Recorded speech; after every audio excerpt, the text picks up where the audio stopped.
మీరు కూడా కంక్లూడ్ చేయండి.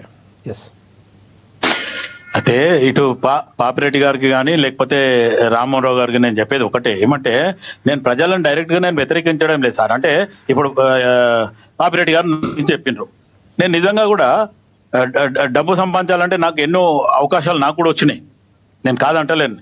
ఇటు కేసీఆర్ స్వయాన పద్మారావు గారి ఇంట్లో 2007లో నన్ను ఆయనతో ఒక డిస్కషన్ లో కూర్చుంటే నన్ను డైరెక్ట్ నీకు తెలంగాణ భవన్కి ఫోన్ వస్తుంది, నువ్వు పార్టీ జాయిన్ కామని చెప్పిండు. దాని తర్వాత నాకు ఫోన్ వచ్చింది, నేను ఎవరినో మిత్రుడిని అడిగిన, మా మిత్రుడి రంగారావు, వాడిని అడుగుతాడేమన్నాడు, అరే నీకు ఆల్రెడీ ఏఐసిసి నుంచి, సోనియా గాంధీ నుంచి, రాహుల్ గాంధీ నుంచి, ఇన్ఛార్జీల నుంచి నీకు మంచి లెటర్లు వస్తున్నాయి, నేను అప్రిషియేషన్ చేస్తూ ఈ కేసీఆర్ ఇప్పుడే పెద్ద తాగుబోతాడు, ఈయన మాటలు ఏమింటావు అనే రకంగా నన్ను అనడిగింది. కానీ దాని తర్వాత నేనేం చేసిన, సరేలే ఆలోచిద్దామని చెప్పి గమ్మనున్నా. దాని తర్వాత నాకు టీఆర్ఎస్ భవన్కి ఒక్కసారి ఫోన్ వచ్చింది, మళ్ళీ 2 సార్లు ఏం రాలేదు, నేను కూడా సైలెంట్ అయిపోయినా.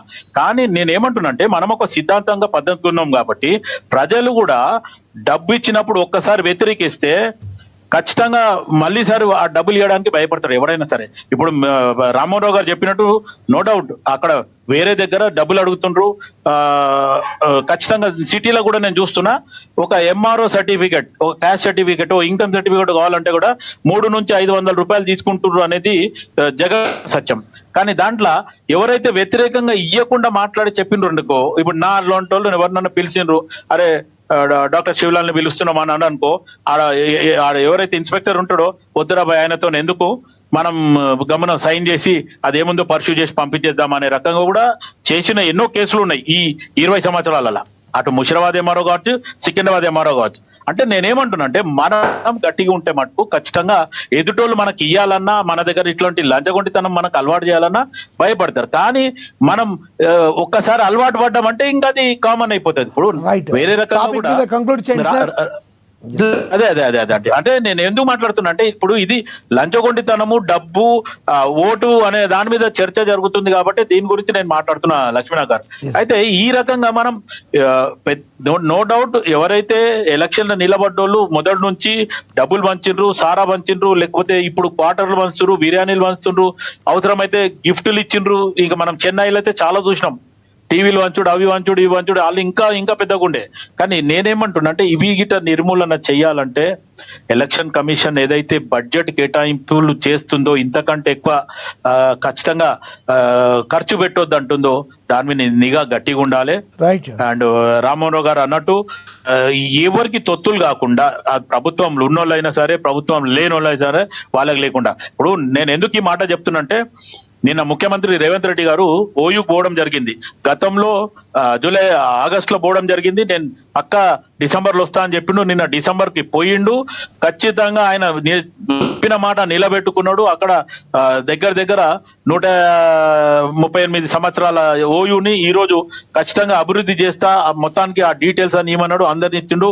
వాళ్ళు అక్కడున్న ప్రొఫెసర్ కాసిం గారు కూడా ఓపెన్ గా అడగడం జరిగింది, నాణ్యతమైన విద్య ఇవ్వాలంటే మీ మంత్రులు, ముఖ్యమంత్రి లేదా ఐఏఎస్ ఐపీఎస్ ఆఫీసర్లు ఎవరు కూడా మాకు సిఫారసులు చేయకుండా ఉంటే మేము మంచి ప్రొఫెసర్లను ఎన్నుకుంటాము, వాళ్ళ వల్ల మేము ఉస్మానియా యూనివర్సిటీ మొత్తం ప్రపంచ దేశాలలో ఒక మంచి పేరు వచ్చేలాగా చేస్తామని చెప్పి ప్రొఫెసర్ కాసిం గారు అడిగితే, కాసిం గారు అడిగిన దానికి ముఖ్యమంత్రి రేవంత్ రెడ్డి గారు కూడా ఓపెన్ గా అప్పటికప్పుడే స్టేజ్ మీద అదే స్టేజ్ మీద సమాధానం చెప్పడం జరిగింది.